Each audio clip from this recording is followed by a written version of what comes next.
जय संविधान, जय भीम, महात्मा गांधी की जय, गोडसे मुर्दाबाद। देश के यशस्वी प्रधानमंत्री मोदी जी, अगर आप अनुमति दें तो मैं आपसे कुछ प्रश्न पूछना चाहता हूं। अनुमति ना भी दें तो अभी तो मैं वीडियो रिकॉर्ड कर रहा हूं, तो मैं प्रश्न तो पूछ ही लूंगा, फिर आप अनुमति दें ना दें, बात तो जनता तक पहुंच जाएगी।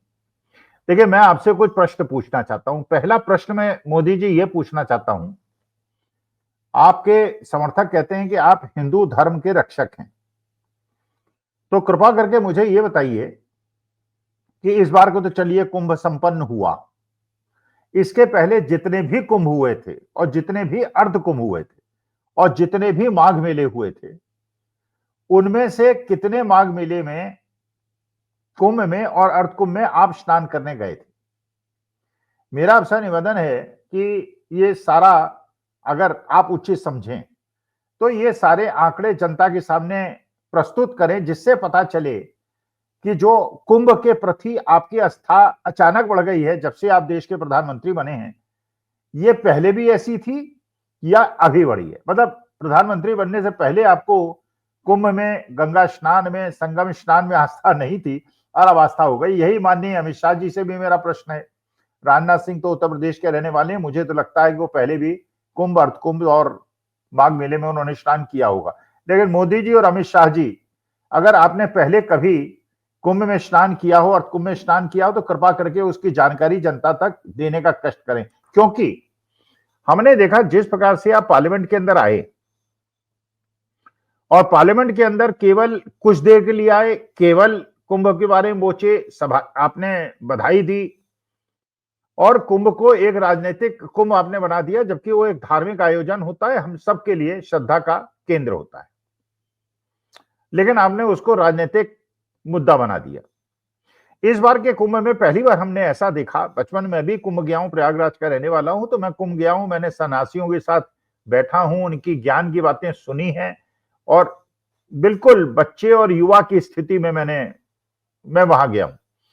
लेकिन इस बार मैंने किसी भी सन्यासी को, साधु को, ना तो उनकी बात सुनी, ना उनकी आवाज सुनी और ना उनको स्नान करते हुए देखा।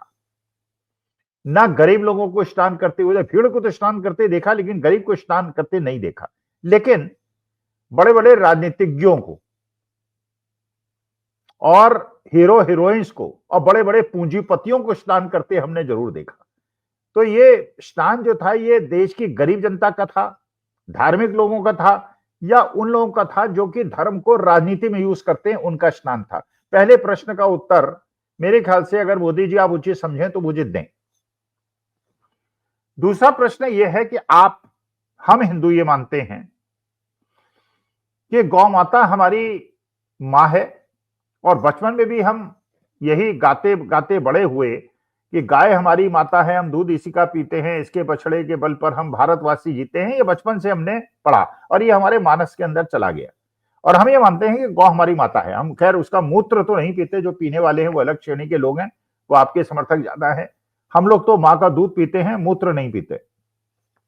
लेकिन अगर आप गौ को माता मानते हैं तो जिस प्रकार से बीफ एक्सपोर्ट बढ़ रहा है और विश्व के पहले 2 देशों के बीच में भारत से हो रहा बीफ एक्सपोर्ट है, आपको पता है फैक्ट्रीज कहां लगी हुई हैं? सरकार के नॉलेज में है, उनको रोकते क्यों नहीं? भाई अगर वो बिकेगा और एक्सपोर्ट होगा तो कटेगा तो है ही, बिना कटे कैसे बिक जाएगा और एक्सपोर्ट हो जाएगा? फिर उसके जो मालिक हैं वो कौन है? क्या इसकी जानकारी सार्वजनिक रूप नहीं होना चाहिए? किस किस के कौन कौन मालिक हैं, कौन कौन शेयर होल्डर हैं, कौन कौन मंत्री हैं, कौन कौन विधायक हैं, कौन कौन लोकल दबंग लोग हैं जो गौ माता को कटवाते हैं? और माननीय मोदी जी, देश के हमारे श्रद्धा के केंद्र शंकराचार्य महोदय सभी राजनीतिक दलों के कार्यालयों में गए थे इस वेदना के साथ कि गौ माता कट रही है और एक्सपोर्ट हो रही है। वो भारतीय जनता पार्टी के आपके भी कार्यक्रम में गए थे, मुख्यालय में ये निवेदन करने वहां के पदाधिकारियों से कि आप तक ये बात पहुंचाएं कि गौ माता नहीं कटनी चाहिए।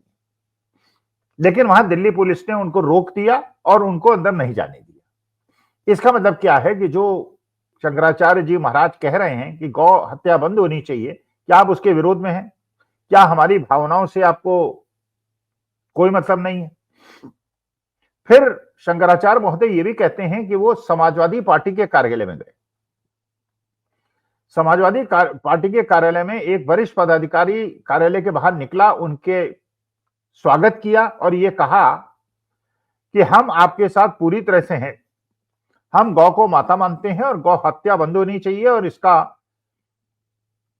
संरक्षण होना चाहिए। जब शंकराचार्य महोदय ने उनसे पूछा कि ये तुम्हारा व्यक्तिगत विचार है या पार्टी का विचार है, तो उसने कहा ये पार्टी का विचार है और मैं पार्टी की अनुमति लेके आया हूं ये कहने के लिए कि गाय हमारी माता है। क्योंकि आप जानते हैं समाजवादी पार्टी का जो सपोर्ट बेस है वो बहुत बड़ा, उसका योगदान यादव समाज से है, यदुवंशियों से है और यदुवंशी वैसे भी गाय को अपनी माता मानते हैं। हम लोग भी मानते हैं, सभी समाज के लोग, हिंदू समाज के लोग मानते हैं, लेकिन क्योंकि यादवों का बहुत क्लोज रिलेशनशिप गाय से है इसलिए वो उसको माता मानते हैं। उन्होंने कहा कि हम बिल्कुल सहमत हैं और गौ हत्या बंद होनी चाहिए। तो एक तरफ भारतीय जनता पार्टी जहां गौ हत्या का विरोध करने वालों का विरोध करती है और समाजवादी पार्टी जिसको आप मुस्लिम अपीसमेंट की पार्टी बताते हैं, हिंदू विरोधी पार्टी बताते हैं, गौ विरोधी पार्टी बताती हैं, वो गौ हत्या का विरोध करते हैं। तो ये जरा कंट्रडिक्शन जो है हमको समझ में नहीं आया। इसके बाद माननीय मोदी जी, दूसरा प्रश्न मेरा यह है कि सुनीता विलियम्स जो गुजरात, आपके ही गुजरात की रहने वाली हैं, वो 286 दिन के बाद अंतरिक्ष से वापस आई हैं। वापस आने की उनकी परेशानी हो गई थी, फिर यहां से स्पेस शटल गया, 286 दिन के बाद उनको सकुशल वापस लाया। स्वास्थ्य उनका अच्छा है, भारत मूल की हैं, लेकिन उनकी शादी क्रिश्चियनिटी में हुई है, क्रिश्चियन व्यक्ति से हुई है, वो क्रिश्चियनिटी उन्होंने अपना लिया है। अगर सुनीता विलियम्स हमारे देश की बेटी हैं, तुलसी गबार्ड हमारी देश की बेटी हैं, अगर कमला हैरिस हमारी देश की बेटी हैं, क्योंकि वो देश की मूल निवासी हैं और बाद में उन्होंने क्रिश्चियन से शादी कर ली और क्रिश्चियनिटी को, तो हमारे देश की जो सोनिया गांधी, राजीव गांधी जी, स्वर्गीय राजीव गांधी जी की पत्नी हैं, जो ओरिजिनली इटालियन मूल की हैं, लेकिन उन्होंने भारतवर्ष में आने के बाद भारत की वेशभूषा, भारत के संस्कार, भारत की संस्कृति सबको स्वीकार कर लिया, घूंघट ओढ़ कर रही, साड़ी पहनी और सारे संस्कारों का पालन किया। वो हमारे देश की बेटी कैसे नहीं है, वो विदेशी कैसे हैं? तो जहां सुनीता विलियम्स 286 दिन के बाद विज्ञान के बल पर सकुशल देश के अंदर वापस आ गई, स्वस्थ वापस आ गई, और जब उनका स्पेस शटल लैंड किया समुद्र के अंदर, तो वहां डॉल्फिन्स खुशी होकर नाचने लगी। ये विज्ञान की वजह थी। कोई इमेजिन नहीं कर सकता कि इस प्रकार की घटना घट सकती है। ये सुना था हमने कि हनुमान जी ने सूर्य को निगल लिया था, लेकिन यहां तो पूरे ब्रह्मांड के ऊपर साइंस ने कब्जा कर लिया है और साइंस डिक्टेट कर रहा है कि किस प्रकार से हम चीजों को डील करेंगे। एक तरफ विश्व के वो देश साइंस का उपयोग करके उस दिशा में आगे बढ़ रहे हैं, और माननीय मोदी जी आपके समर्थक देश के अंदर 318 साल पहले जिस व्यक्ति की मृत्यु हुई, औरंगजेब, उसकी कब्र खोदने में लगे हैं। यह अनाउंसमेंट हो रहा है उस पर जो पेशाब करेगा उसको इनाम मिलेगा, और वहां दंगे फसाद हो रहे हैं। नागपुर जैसे पीसफुल शहर में जहां कई 100 साल कोई दंगा नहीं हुआ, केवल औरंगजेब के नाम पर एक दंगा भड़काया गया और देश को फिर पाषाण युग की तरफ ले जा रहे थे। एक तरफ विश्व जो है साइंटिफिक युग की तरफ जा रहा है, सुनीता विलियम्स ऊपर जा रही हैं, 9 महीने के बाद वापस आ रही हैं, और एक हमारा देश जो है वो पुरानी चीजों को कुरेद कुरेद कर देश के घावों को ताजा कर रहा है। कई ओबीसी समाज के लोगों को मैंने डिबेट में कहते हुए सुना कि अगर आप इस तरह से पुराने वाकये उखाड़ेंगे तो जिस प्रकार दलित और ओबीसी समाज पे सवर्ण समाज ने दमन किया है, क्या हम उसका भी विरोध करें? दलित समाज उसी प्रकार विरोध करे क्या?